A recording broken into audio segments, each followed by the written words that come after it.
আবু বকর আসন দিয়ে বসছে, আবু বকরের রানের উপরে আল্লাহর রাসূল মাথা দিয়ে শুয়ে। আল্লাহর রাসূল একটু ঘুমাইয়া পড়লো। আবু বকর রাদিয়াল্লাহু তাআলা আনহু ওই চাদর দিয়া যেই গর্তগুলো আটকাইছিল, কিন্তু দুই একটা গর্ত ছিল যার কাপড় ছিল না, আটকাইতে পারে নাই। আবু বকর রাদিয়াল্লাহু তাআলা আনহু চিন্তা করলেন, পাহাড়িয়া গুহা, ভিতরে কোনো সাপ টাপ বিষাক্ত থাকতে পারে, এই জন্য তার পাও দিয়া গর্ত আটকাইয়া রাখলো। আল্লাহ আকবার। ওই অনেক আগে থেকে ওই গুহার ভিতরে ওই গর্তের ভিতরে একটা সাপ ছিল, আমার নবীর সাথে দেখা করবে। সুবহানাল্লাহ। ওই সাপটা দেখা করতে পারতেছিল না, আবু বকর আটকাইয়া রাখছে। ওই সাপটা এখন আস্তে করে আবু বকরের পায়ের ভিতরে একটা দংশন করলো, আঘাত করলো।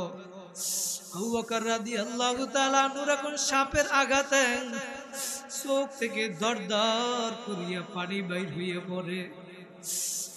আল্লাহর রাসূলের তার আবু বকরের কান্না শুনিয়া আল্লাহর রাসূল সজাগ হয়ে গেছে, ডাক দিয়ে বলে, আবু বকর, আপনি কেন কাঁদেন?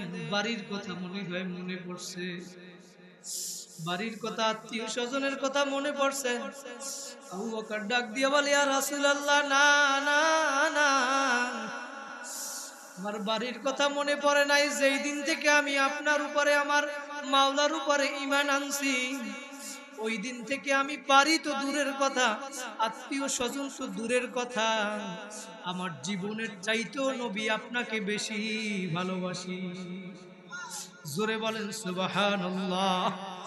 আবু বকর বলে, ও নবী, একটু সাপে আমাকে আঘাত করছে, এই জন্য ব্যথায় কান্দি। আল্লাহর রাসূল সাথে সাথে একটু মুখের লালা নিয়ে আবু বকরের পায়ে লাগাইয়া দিল, সাথে সাথে আবু বকর সুস্থ হইয়া গেল। আল্লাহর রাসূল ডাক দিয়ে বলে, আবু বকর, আপনি এতক্ষণ আগে আমাকে কেন বলেন নাই? আগেই তো আমি লালা লাগাই দিলে আপনি সুস্থ হইয়া যাইতেন। আবু বকর ডাক দিয়ে বলে, ইয়া রাসূলুল্লাহ, ইয়া হাবিবাল্লাহ, আপনি আমার রানের ভিতরে ঘুমান, দুজাহানের বাদশাহ, আমার সাপে দংশন করার কষ্ট তো দূরের কথা, আমার কলিজাও যদি ফাটিয়া যায়, ও নবী, আমি আপনাকে ঘুম থেকে জাগাবো না। সুবহানাল্লাহ।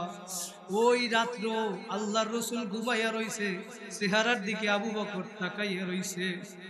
আল্লাহর রাসূল ডাক দিয়ে বলে, আবু বকর, ওই গুহার ভিতরে হিজরতের এক রাত্র নেকি যদি এক পাল্লায় রাখা হয়, আর দুনিয়ার সমস্ত নেকিও যদি এক পাল্লায় রাখা হয়, আবু বকর, আপনার নেকের পাল্লা তারপরেও ভারী থাকবে। জোরে বলেন সুবহানাল্লাহ।